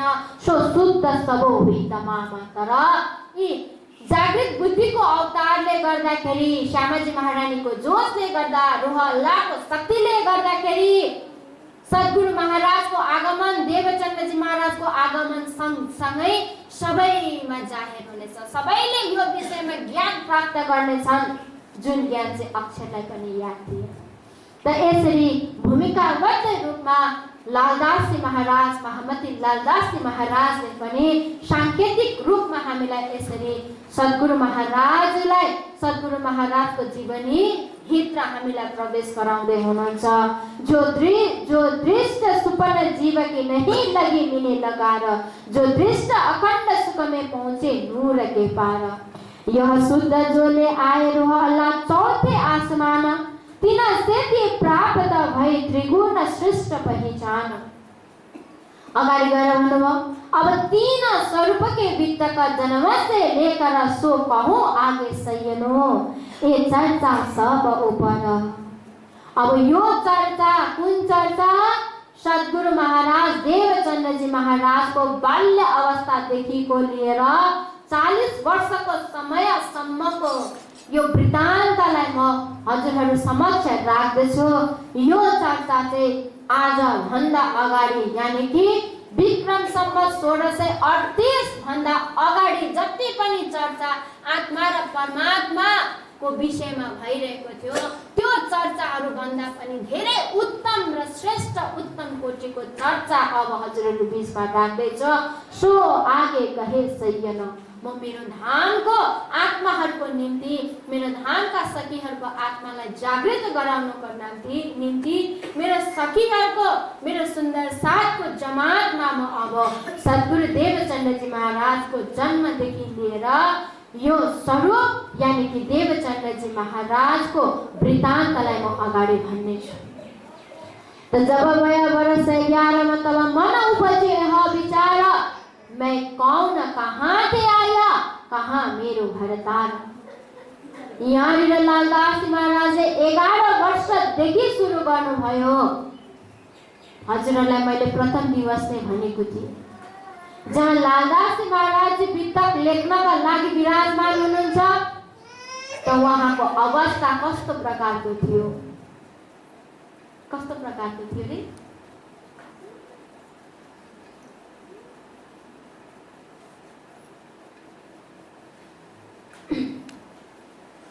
धनीसँग मिल्ने आश, तर धनीको आज्ञालाई पनि मान्नु पर्नेछ। तत्क्षणै श्वास प्राण त्याग्नका लागि तयार रहनु भएको वीरहीन आत्मा, सुहागिन आत्मा लालदास महाराजजी धनी साथ परमधामतर्फ आफ्नो शुद्धवृत्तिलाई फर्काउनका लागि तयारै हुनुहुन्थ्यो। तर एउटा सुहागिन आत्माको लागि आफ्नो मालिक प्राण आधारको आज्ञा नै सर्वोपरि हुन्छ। त धनीले आज्ञा गर्नुभयो नि त, तिमीले सद्गुरु महाराजको वितकलाई लेख्नु पर्नेछ। त यो धनीको आज्ञालाई पूर्ण गर्नको लागि उहाँले आफ्नो प्राणलाई रोकेर राख्नु भएको समय कति बेला म यो लेखिसक्छु अनि म धनीसँग मिल्नको लागि, यता धनीसँग आफ्नो प्रियतम राज्यसँग भेट्नको लागि, मिलनको लागि तडपिरहनु भएको अवस्था, यो अवस्थामा अब उहाँले के गर्नुभयो भन्दा 11 वर्षदेखिको समयबाट मात्रै लेख्नु भएको छ।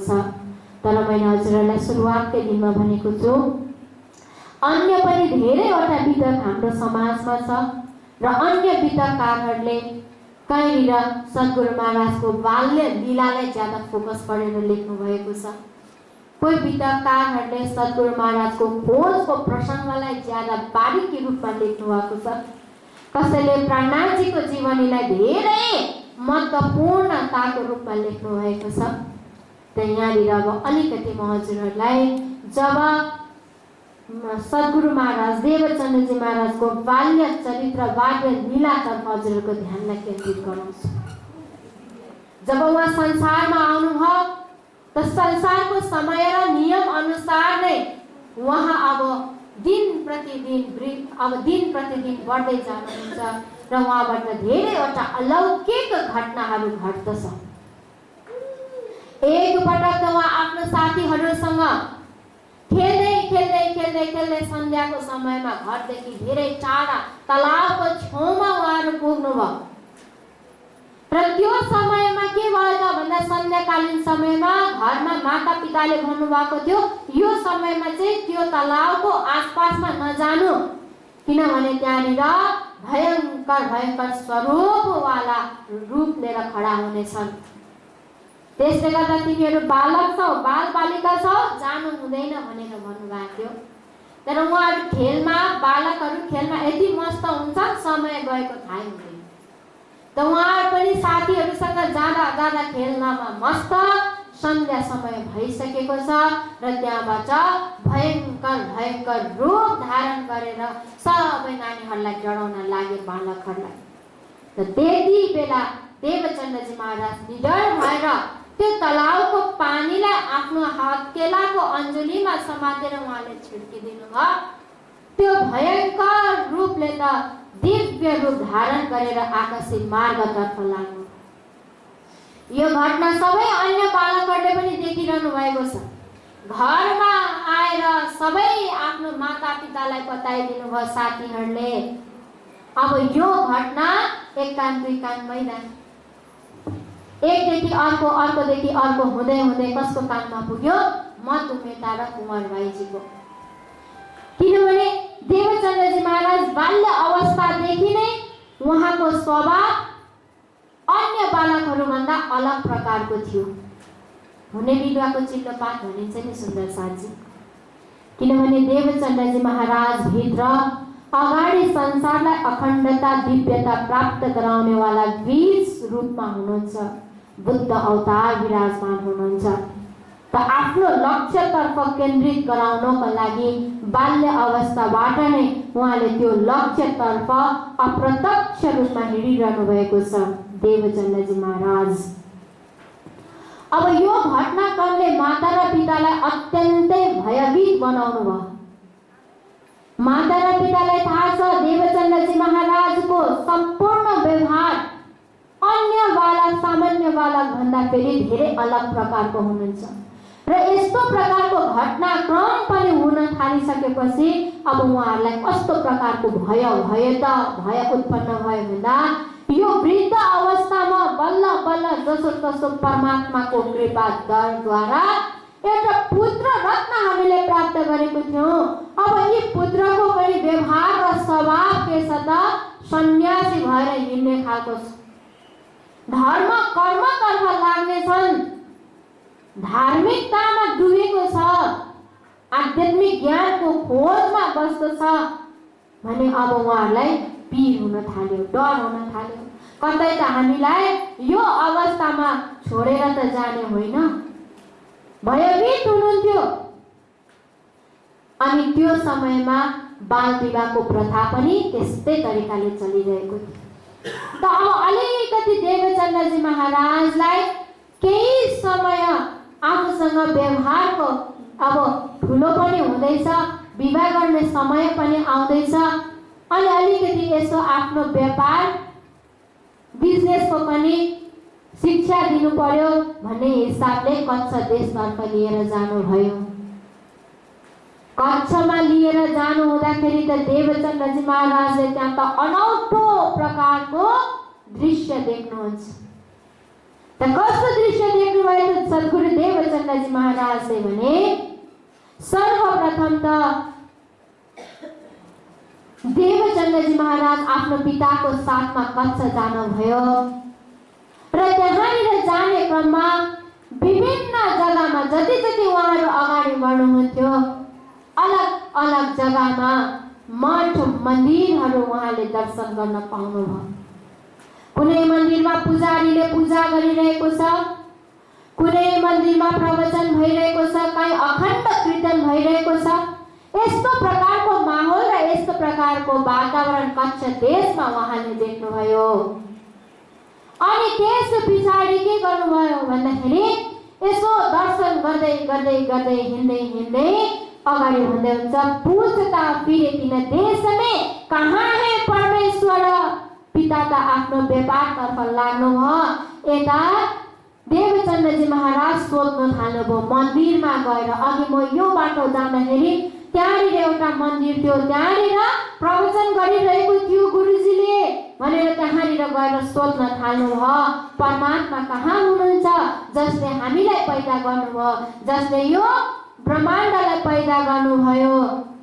सो कहाँ है सब ऊपर, कहाँनिर हुनुहुन्छ? सबैजनाले उँभो माथि हुनुहुन्छ, हामीभन्दा माथि हुनुहुन्छ भनेर देखाउनु भयो। अनि त्यस पछाडि सोध्दै खोज्दै गर्दै हुनुहुन्थ्यो।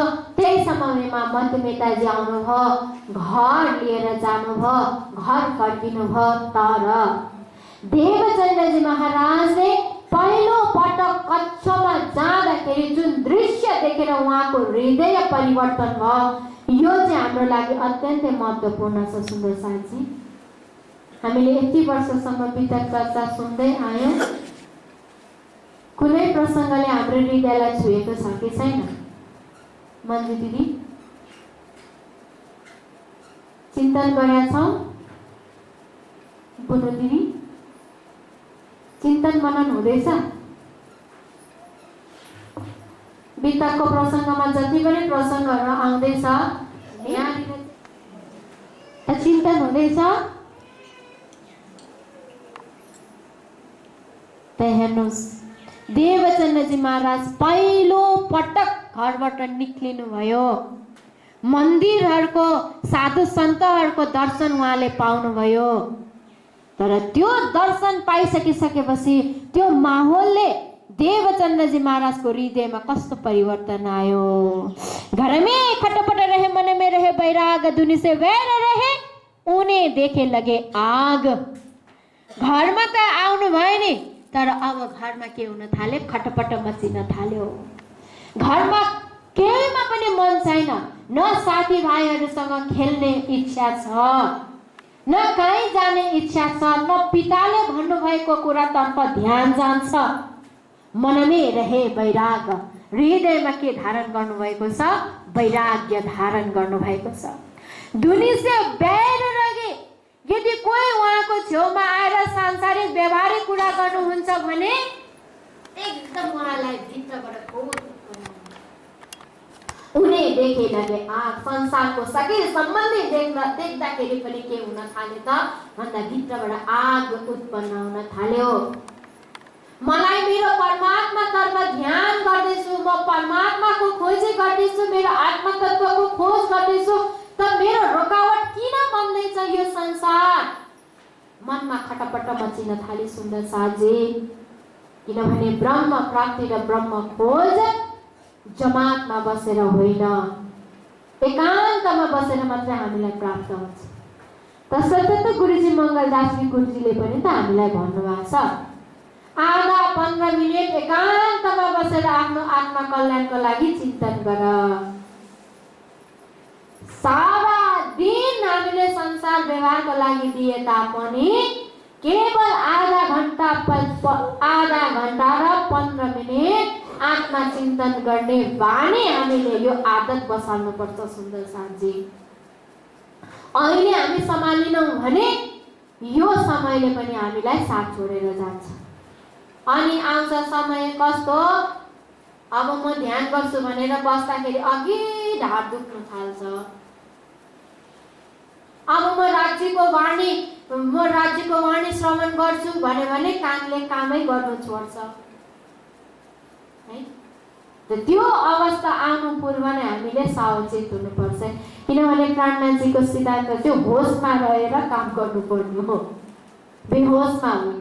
हामीले हरेक जग्गा हरेक पाइलामा होसको साथमा के गर्नुपर्छ?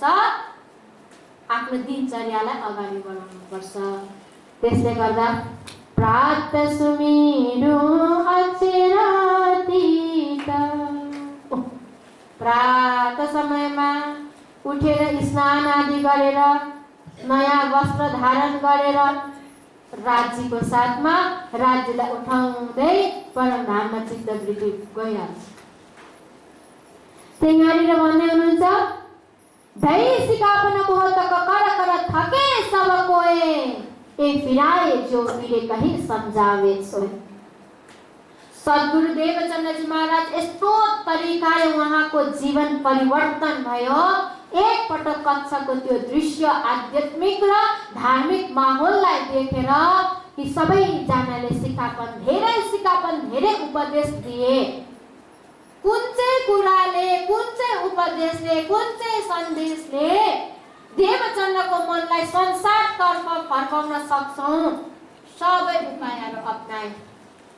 माता पिता छर छिमेक साथीभाइ सबै लागेर, तर पनि देवचन्द्रजी महाराजले आफ्नो लक्ष्यबाट अलिकति पनि हट्नु भएन। त अब उहाँले आफ्नो जीवनमा कसरी परिवर्तन ल्याउनु भएछ? एक देउरी तहाँ रहे तामे मूरत पिङ्गला श्याम, आगे यहाँ विराजते दैव पद छिन ईशधाम। एउटा मन्दिर रहेछ उमरकोटमा, पीला रङको। अनि त्यो मन्दिर काठले बनाएको त्यो पीला मन्दिरमा, श्यामजीको मन्दिरमा उहाँ के गर्नुहुन्थ्यो? विराज्नुहुन्थ्यो अगाडि आएर।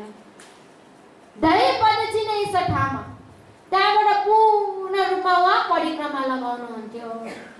मन्दिरमा आएर परिक्रमा लगाउनुहुन्थ्यो देवचन्द्रजी महाराज। र यो समयमा हाम्रो घरका नानी बालाहरू कतातर्फ परिक्रमा लाउँछ। हामी सबै अभिभावक, म पनि अभिभावक हुँ, हजुरहरू पनि अभिभावक हुनुहुन्छ। त यहाँबाट पनि हामीले यसरी अलिअलि हामीलाई संकेत प्राप्त भइरहेको छ है। अनि अगाडि भन्दै हुनुहुन्छ ले लोटा घर से चले दंत दावन के काज शुद्ध आकार करके फिरे आवे न मन में लाज। आवे न मन में लाज अत्यन्तै महत्त्वपूर्ण कुरा। देवचन्द्रजी महाराजले मनमा अलिकति पनि अप्ठ्यारो छैन, लाज छैन। के को लागि? बिहानै उठेर प्रातःकालीन समयमा उठेर स्नान आदि गर्नको लागि शरीरलाई सबैभन्दा पहिला त हामीले आफ्नो शरीरलाई के राख्नु पर्यो? पवित्र राख्नु पर्यो, शुद्ध राख्नु पर्यो। यो शरीरलाई शुद्ध गर्नको लागि एउटा लोटामा पानी भरेर उहाँ दाँत दन्तले धुँदै धुँदै उहाँ जानुहुन्थ्यो। किन एउटा लोटामा भन्दाखेरि उमरकोट भनेको डेजर्ट एरिया हो। अनि त्यो डेजर्ट एरियामा के छ त? पानी कम्ती छ। कम्ती पानीले धेरैवटा काम गर्नुपर्ने हुन्छ। त्यो कारणले गर्दाखेरि त्यो उमरकोटमा साधु सन्तहरूको आगमन कम थियो र यसरी अब उहाँ लिएर जानुहुन्थ्यो। नित्य इत पद चिन्ह देवे एक प्रहर। एक प्रहर यानि कि 3 घण्टा। 3 घण्टाको एक प्रहर हुन्थ्यो। देवचन्द्रजी महाराज सानो बालक हुनुहुन्छ तर दिनको 3-3 घण्टासम्ममा त्यो पिङ्गलाको श्यामको मन्दिरमा गएर उहाँ परिक्रमा लाउनुहुन्थ्यो। परिक्रमा लाउनुहुन्थ्यो। खोज गर्दै गर्दै गर्दै कोहन कस्यस्ति संसार, म को हुँ? यो संसार उत्पत्ति गर्नेवाला को हुनुहुन्छ भनेर उहाँ भित्री रूपमा एउटा प्यासी आत्मा परमात्माको खोजको लागि यो एउटा मार्गलाई अपनाउन थाल्नुभयो। यो एउटा नित्य प्रतिको नियम उहाँले पालन गर्न थाल्नुभयो। परिक्रमा गर्दा पहिला चरणले उहाँ परिक्रमा गर्नुहुन्थ्यो, त्यस पछाडि साष्टाङ्ग दण्डवत प्रणाम, फेरि पूर्ण रूपमा साष्टाङ्ग दण्डवत प्रणाम। यसरी उहाँले आफ्नो साधनालाई दिन प्रतिदिन निखार्दै निखार्दै अगाडि बढ्नुहुन्छ। त फेरि दण्डवत करते मेहनत गरी अति जोर, धेरै मेहनत गर्नुहुन्थ्यो देवचन्द्रजी महाराज। किनकि उस देश में साधु संत आवत नहीं कोए, जल कसनी देख के हिता काहु न आवा हुए। र यस्तो प्रकारले देवचन्द्रजी महाराजले आफ्नो साधना क्रमलाई अगाडि बढाउन लाग्नुभयो। अनि मनमा त के छ भन्दाखेरि कच्छ देश मलाई कसले पुर्याउँछ, कच्छ तर्फ अब देवचन्द्रजी महाराजको ध्यान आकर्षित भइरहेको छ। मैले अघि नै भनिहाले, सद्गुरु देवचन्द्रजी महाराजको खोज भनेको परमात्मा र आत्माको खोज हो र ब्रह्म परमात्माको खोजको निम्ति देवचन्द्रजी महाराज भित्र यो परिवर्तन आउँदैछ। त यो परिवर्तन आउनेवाला प्रेरणा दिनेवाला शक्ति को हो त? अब हामीले यहाँ चिन्तन गर्नुपर्छ।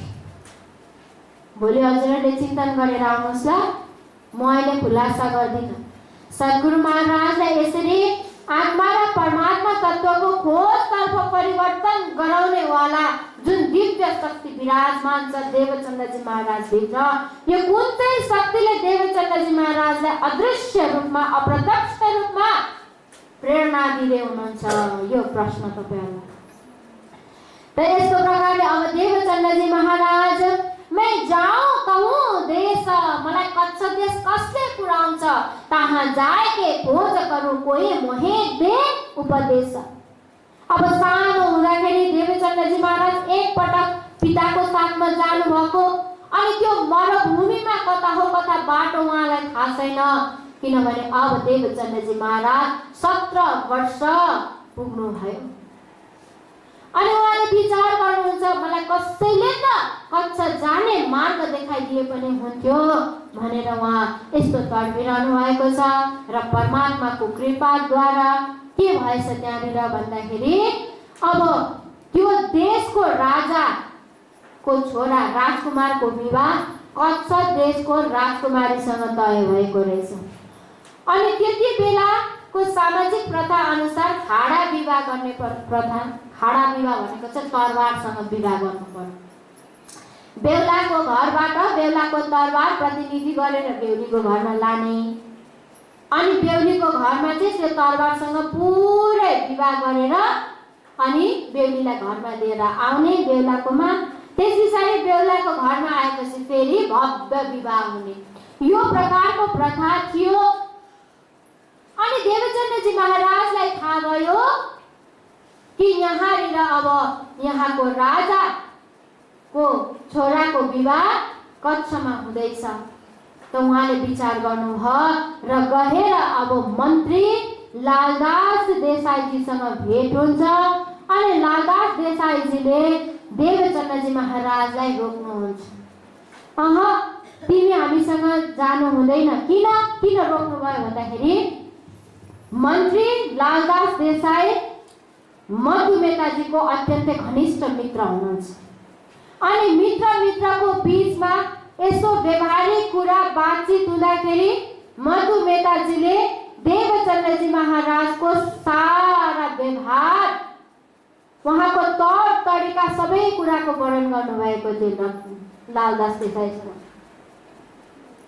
अनि अब अहिले कक्षा जाने कुरा गर्दै हुनुहुन्छ भन्दाखेरि के हुने हो भन्दा कक्षा त लिएर जाउँला तर कक्षाबाट फर्केन भने फेरि यता आफ्नो मित्रता पनि टुट्ने। त्यसकारणले उहाँले अब मन्त्रीको दिमाग चलाउन थाल्नुभयो। ल भन तिम्रोसँग साधन के छ भन्दाखेरि मसँग कुनै पनि साधन छैन, म पैदल यात्रा गरेर हजुरहरूको साथमा कक्षा जान्छु भनेर भन्नुभयो। त्यसो भए हुँदैन किनभने कक्षा धेरै टाढो हो, तिमी पैदल यात्रा गर्न सक्दैनौ भन्नुभयो। अब देवचन्द्रजी महाराजले विचार गर्नुभयो कि होइन, जबकि उहाँको र मेरो लक्ष्य नै अलग छ। उहाँहरू त बेहुलीलाई लिनको लागि भविष्यको उमरकोटको महारानीलाई लिनको लागि जाँदै हुनुहुन्छ, संसार विस्तारको लागि जाँदै हुनुहुन्छ भने मेरो त लक्ष्य नै अलग छ। म त के को खोजको लागि जाँदैछु? परमात्माको खोजको लागि जाँदैछु। जब जाने जग्गा एउटै भए तापनि लक्ष्य अलग अलग भइसकिसकेपछि मैले मन्त्रीसँग सोधिराख्नु पर्ने कुनै कारणै थिएन भनेर देवचन्द्रजी महाराजले विचार गर्नुभयो। अब उनीहरू बारात लिएर अगाडि जानुहुन्छ अनि उनीहरूको पछि म जानेछु भनेर देवचन्द्रजी महाराजले विचार गर्नुभयो। अनि त्यस पछाडि घरमा गएर सन्ध्या समयमा भोजन प्रसाद ग्रहण गरेर अब घरबाट भाग्नको लागि तयार हुनुभयो। अनि अलिकति सामानहरू के गर्न थाल्नुभयो त भन्दाखेरि एकट्ठा गर्न थाल्नुभयो। त्यो सामानहरू के रहेछ? थाल, कटोरी, लोहेड़ा और लोटा जल के कारण एक नीचा कमर को और कपड़े पहनाने के बकुचा बांध तैयार भए खर्ची बांध तिनमे। तो के सामानहरू ठिक पार्नु भएछ भन्दाखेरि थाली, कटोरी, लोहेड़ा, लोटा, निम्चा भनेको चाको अनि कपडा लाउनु भयो। अनि अलिकति खर्च पनि त्यसमा हालेर एउटा पोका तयार पार्नु भयो। अहिलेको जस्तो ब्याग एटेन्सीको समय थिएन, एउटा पोको बनाउनु भयो सबै सामान त्यहाँनिर हालेर। अनि अब घरबाट जानको लागि तयार रहनुभयो। हेर्दै हुनुहुन्छ सामान तयार पार्दै हेर्दै हुनुहुन्छ, कतै माता आइहाल्नुहुन्छ कि कता पितै आइहाल्नुहुन्छ कि एउटा डर। उहाँले देख्नु भयो भने त पक्कै पनि मलाई रोक्नुहुन्छ, तर आज देवचन्द्रजी महाराज कुनै पनि हिसाबमा रोकिनेवाला हुनुहुन्न। उहाँले निश्चय गर्नुभयो, आफ्नो लक्ष्यलाई प्राप्त गर्नको लागि निश्चय गर्नुभएको छ। तर अब हिम्मत गर्दै यता बारात पनि निक्ल्यो अनि बारात हेर्नका लागि मस्त हुनुभयो मधुमेता र कुंवरबाई। अनि यता अब देवचन्द्रजी महाराज कम्बर बाँधते कछु ढिल हो गए। यता घरबाट निक्लिनुको लागि हिम्मत गर्दै के भयो, बारात त धेरै अगाडि गइसकिसक्यो, ढिलो भइसक्यो देवचन्द्रजी महाराजलाई। तर पनि उहाँ तसो घरको पछाडिको दरवाजाबाट निक्लेर जानुहुन्छ, तर बारातलाई दूर कहीँसम्म पनि देवचन्द्रजी महाराजले देख्नु भएन। त प्यारे सुन्दर साथी, दिव्य परमधामबाट पनि राज्य महाराजले यो जागनीको ब्रह्माण्डमा हामी ब्रह्म अङ्गनाहरूलाई अवतरित गर्ने बेलामा मूल मिलावाको बैठकमा 4:30 बजेको समय भएको थियो, जो हाम्रो सुर्ता ब्रजमण्डलको ब्रजगोपिनीहरू भित्र आएको थियो। अब यो जागनीको तेस्रो ब्रह्माण्डमा पहिलो पटक धाम धनी श्री राज्य महाराजलाई हेर्नुहोस् है, दिव्य परमधाम आफ्नो घरबाट हामी संसारको असल जड दुःख रूपी खेल हेर्नका लागि, खेल मागेर हामी खेल हेर्नका लागि आउँदाखेरि पनि परमधाममा 4:30 बजेको समय भएको थियो र आज यो जागनीको ब्रह्माण्डमा तिनै पारब्रह्म परमात्माको प्रेम स्वरूप, आनन्द स्वरूप ब्रह्मगणा सुन्दर भइसकी त्यही दिव्य परमधाम र धनीलाई पहिचान गर्नका लागि, धनीको खोज गर्नका लागि यो संसारको घरबाट निक्लिँदै हुनुहुन्छ 4:30 बजेको समयमा। बोलो श्री प्राणनाथ प्यारे की।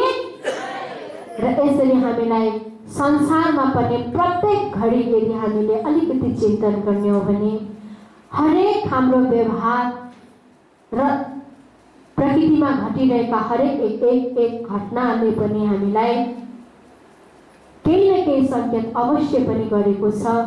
तर यो सङ्केतलाई बुझ्ने क्षमता चाहिँ हामी सुन्दर साथमा हुनुपर्छ भन्ने यही शुभ भावको साथमा आजको हाम्रो चर्चाको समय पनि समाप्त भइसकेको छ। अब आजको चर्चालाई म यही विराम दिन्छु सुन्दर साथजी, र भोलि फेरि यो चर्चालाई म अलिकति बारीकी ढङ्गमा, अहिले त मैले बाहिरबाट लिएर गएँ हजुरहरूलाई सरर, अब भोलि चाहिँ अलिकति यो भित्रको आध्यात्मिक अर्थ, आध्यात्मिक ज्ञान भित्र हजुरहरूलाई प्रवेश गराउने छु। अनि भोलिको प्रसङ्गमा हामी श्रवण गर्नेछौँ। सद्गुरु महाराजले पहिलो पटक मन्दिर, साधु सन्तको जमात है, प्रवचन हैन, आरती, भजन, कीर्तन देख्दाखेरि उहाँले आफ्नो जीवनलाई कसरी परिवर्तन गराउनु भयो, यो प्रसङ्गलाई आज हामीले श्रवण गर्यौँ। अब भोलिको दिनमा आजकै प्रसङ्गलाई अलिकति हामीले बारीक ढङ्गमा रसस्वादन गर्नेछौँ। साथसाथमा देवचन्द्रजी महाराज अब पहिलो पटक जागनीको ब्रह्माण्डमा सुन्दर भइसके राज्यलाई खोज्नका लागि, राज्यको दर्शन गर्नका लागि घरबाट खोज्दै हिँड्नुभएको छ।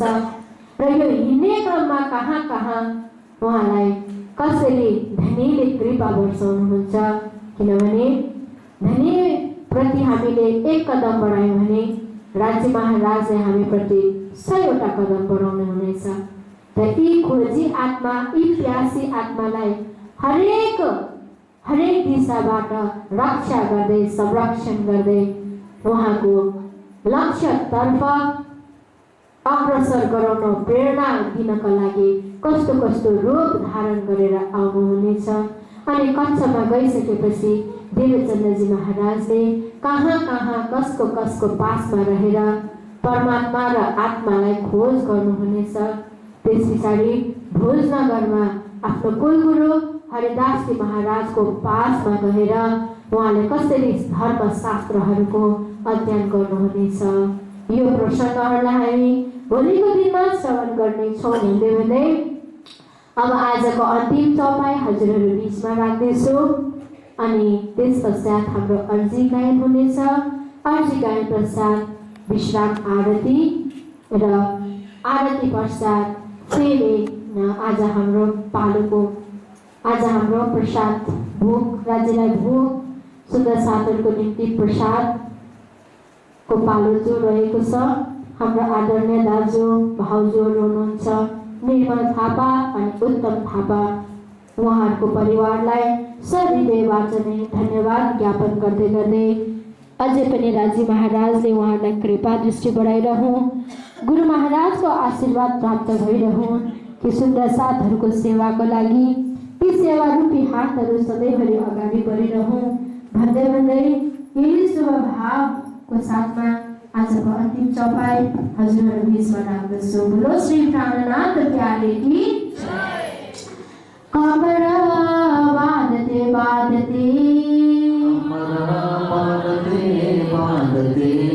कच्छो ढीला हो गई था,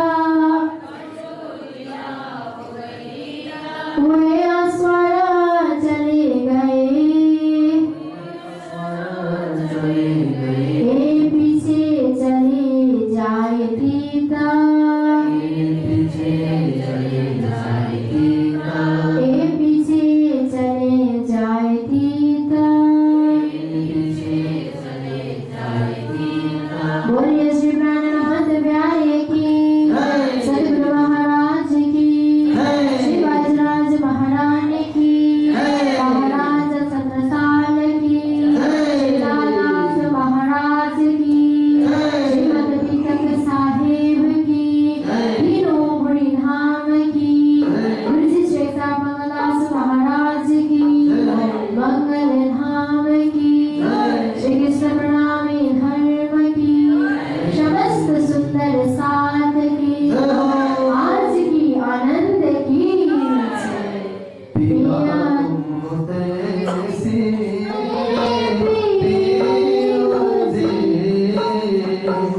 जीवन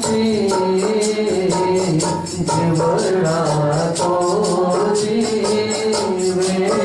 नहीं क्यों मेरे दिल की प्यास जी तुम बिना मैं किन को कहूँ पिया तुम हो मेरे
धरती